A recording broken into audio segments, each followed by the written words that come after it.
यज्ञ समापन के अंतिम क्षण है ये। पूर्ण आहुति डालो।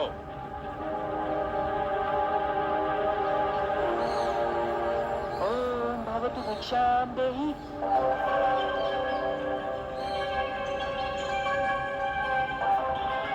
बैठ जाओ वत्स।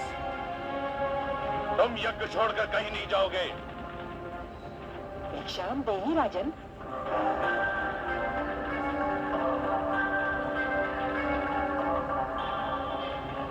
क्षमा करें गुरुदेव, किंतु बलि के द्वार पर कोई भिक्षुक आए और उसे भिक्षा के लिए दूसरी बार भी गुहार करनी पड़े तो बलि की दानी वृत्ति को 100 बार धिक्कार है। अब मैं नहीं रुक सकता। वत्स, रुक जाओ वत्स, रुक जाओ।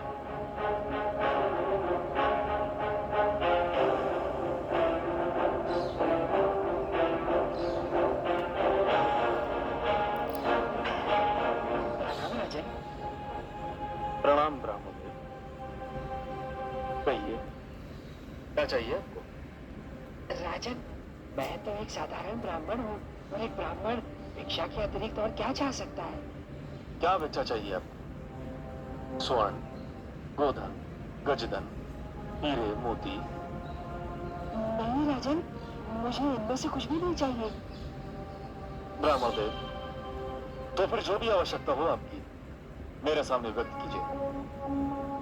यदि मेरे वश में हुआ तो मैं इसे पूरा करने में तनिक भी संकोच नहीं करूंगा। राजन, राजन, मुझे तो केवल 3 पग भूमि चाहिए। 3 पग भूमि? ब्राह्मण देव, क्या करेंगे आप 3 पग भूमि का?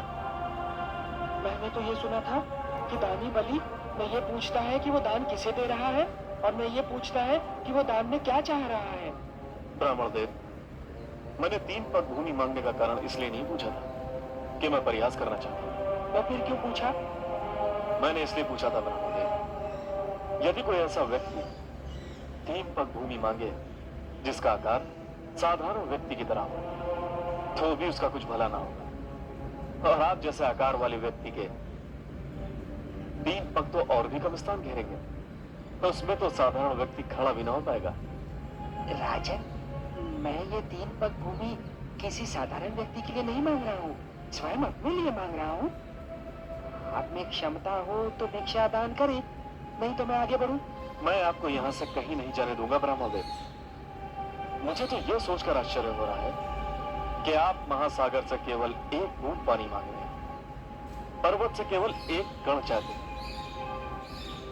आप मुझसे केवल 3 पग भूमि मांग रहे हैं और मैं क्षुब्ध हो रहा हूं कि इतना छोटा, इतना साधारण, इतना तुच्छ दान लेते हुए आपको तो लज्जा नहीं आ रही है, किंतु ब्राह्मण देव देते हुए मुझे लज्जा आ रही है।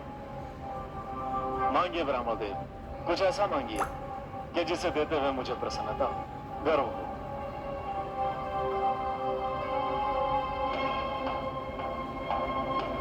राजन, मुझे तो केवल 3 पग भूमि चाहिए।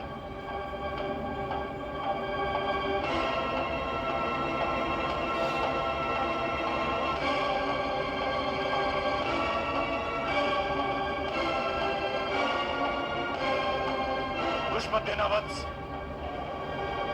इस ब्राह्मण को कुछ मत देना, इसे कुछ मत देना वत्स, इस ब्राह्मण को कुछ मत देना। गुरुदेव, किंतु क्यों? इधर आओ, ये ब्राह्मण नहीं है। तो तुम्हें कौन है? ये छलिया है, ये स्वयं विष्णु है। श्री विष्णु भगवान? हाँ, विष्णु, जिसे तुम सब बड़े आदर से श्री विष्णु भगवान कहते हो, परंतु मैं जानता हूं ये कौन है, क्या है। देखो ना, आज भी वामन रूप में हमें ठगने आ गया है। नहीं गुरुदेव नहीं, आप तो भली भांति जानते हैं कि मैं माता लक्ष्मी का कितना बड़ा उपासक हूं। मैंने तो उनसे भी कहा था कि मैं भगवान विष्णु के दर्शन करना चाहता हूं जो मेरे दादा श्री प्रहलाद की पूजे। गुरुदेव, मैं कितना सौभाग्यशाली हूं कि आज भगवान स्वयं चलकर मेरे द्वार पर आए हैं। मैं तो प्रसन्नता से फूला नहीं समा रहा हूं। मूर्ख मत बनो। तुम विष्णु को नहीं जानते हो। ये तुम्हें दर्शन देने नहीं, दंड देने आया है। गुरुदेव, भगवान यहाँ किस लिए आए हैं मेरे लिए कोई महत्व नहीं रखता। वे यहाँ आए हैं मेरे लिए बस यही महत्वपूर्ण है। मैं जिनके दर्शन के लिए इतना व्याकुल था वे मेरे सामने हैं। क्या इससे बड़ा सौभाग्य संभव है? और वो भी भिक्षुक बनकर। ये सब एक ढोंग है, एक छलावा है। तुम इसके छल में मत आना।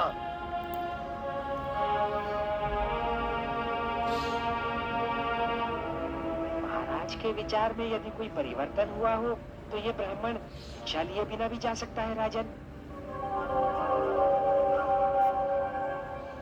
नहीं भगवान नहीं।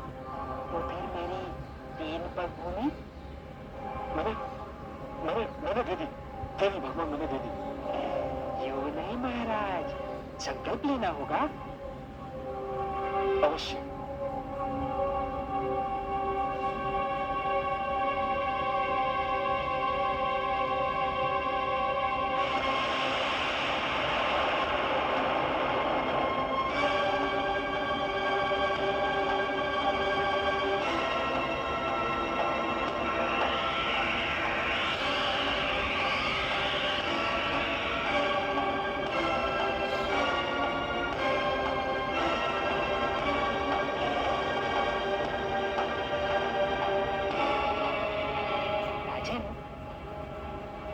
लगता है कि कमंडल में कोई कीट फंस गया है।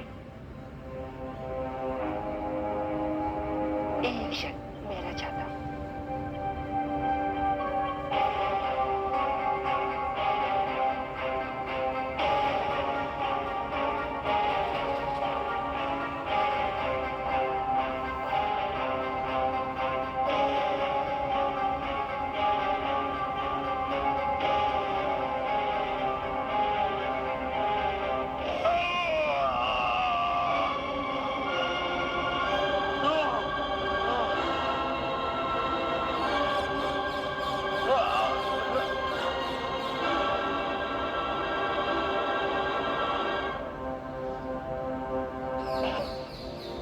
राजन, कीट निकल गया।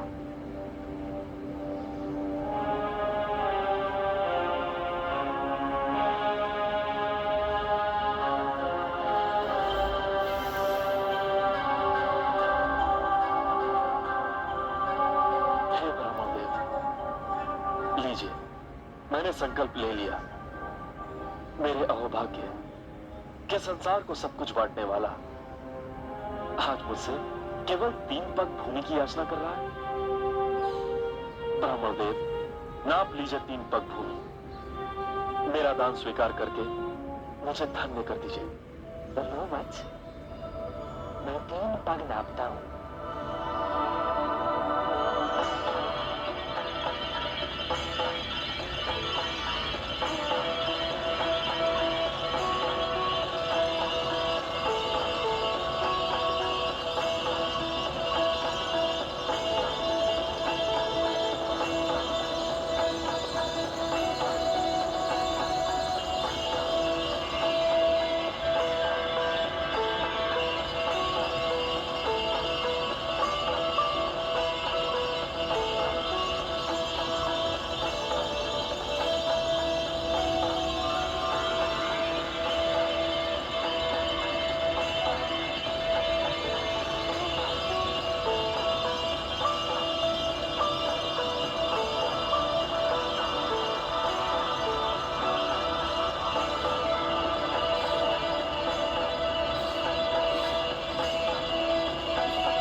गंगा का अवतरण है। नहीं नहीं, अभी इसका समय नहीं हुआ है।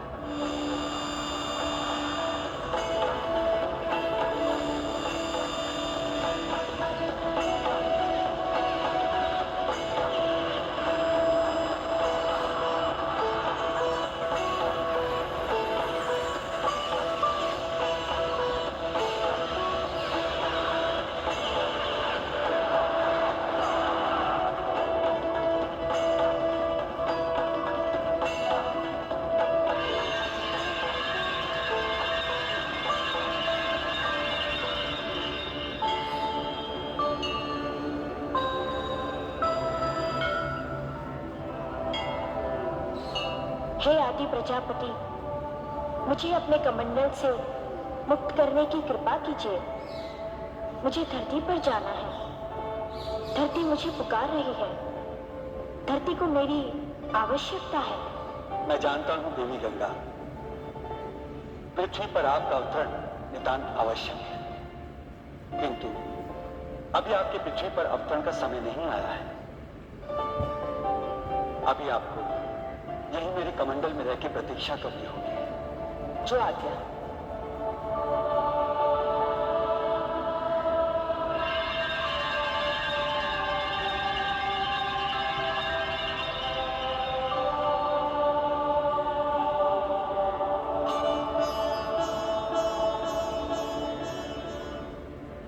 हे बलि, मैंने पहला पग उठाकर समस्त धरती और पाताल को नाप लिया है।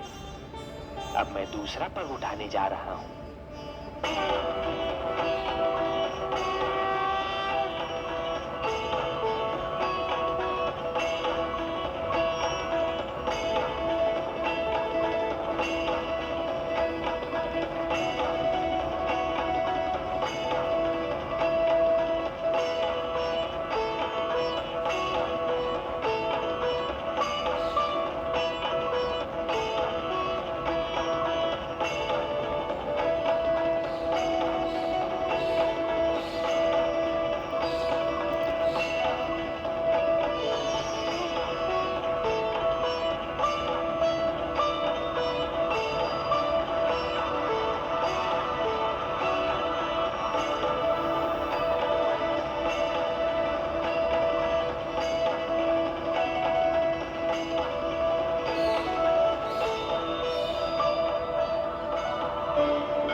दूसरा पग उठाकर मैंने समस्त नक्षत्र मंडल और आकाश को नाप लिया है बलि। मैं जानता हूं ब्रह्मदेव। तब तो ये भी स्मरण होगा कि मैंने 3 पग भूमि मांगी थी। प्रभु, मुझे इस बात का भी भली भांति स्मरण है। और अब तीसरा पग रखने के लिए कोई स्थान शेष ही नहीं है। यह भी जानता हूं प्रभु। हे बलि, क्योंकि तीसरा पग धरने के लिए कोई स्थान शेष नहीं है। यदि तुम चाहो तो मैं तुम्हें तीसरा पग क्षमा कर सकता हूँ। नहीं प्रभु, ऐसा मत कहिए। जिन हाथों ने आज तक बलि से दान स्वीकार किया है, वे हाथ साक्षी हैं। जिन आंखों ने आज तक बलि को दान देते हुए देखा है, वे आंखें साक्षी हैं। जिन कानों ने आज तक बलि की दानी प्रवृत्ति की ख्याति सुनी है, वे कान साक्षी हैं कि बलि कभी अपने संकल्प से नहीं फिरता है। बलि ने सदा अपने हाथ खोलकर और नेत्र बंद कर दान दिया है। प्रभु, बलि ने आपको 3 पग भूमि दान करने का वचन दिया है। प्रभु, तो आपको अपना तीसरा पग उठाना ही पड़ेगा। उठा तो लूं बलि, परंतु प्रश्न ये है कि उसे रखूंगा कहाँ? कोई स्थान शेष ही नहीं रहा। मैं जानता हूं प्रभु, मैं ये भली भांति जानता हूं कि आपके दोनों पगों ने ये सारी सृष्टि, मेरा सारा राजपाट और जो क्षेत्र मैंने जीते थे, वे भी नाप लिए। अब केवल एक ही स्थान बचा है जिस पर मेरा अधिकार है, जो मेरा है। मैं तुम्हारा वाक्य पूर्ण होने की प्रतीक्षा कर रहा हूं बलि। वो कौन सी वस्तु है जिस पर अब भी तुम्हारा अधिकार है? प्रभु, वो वस्तु है मेरा शरीर। बस अब मेरी काया ही बची है जिसे मैं अपनी कह सकता हूं। जिस पर अब भी मेरा अधिकार है। प्रभु, आप अपना तीसरा पग मेरे शीश पर धरिए, ताकि संसार ये जान ले कि बलि केवल देना नहीं, वचन निभाना भी जानता है। प्रभु, कृपा करके उठाइए अपना पवित्र पग और धर दीजिए मेरे शीश पर। प्रभु, ये मेरा आग्रह भी है, मेरा हट भी है और मेरी विनती भी है। हे बलि, यदि तुम्हारी यही इच्छा है और यदि तुम ये समझते हो कि इसी में तुम्हारा उद्धार है, तो मैं ऐसा ही करूंगा।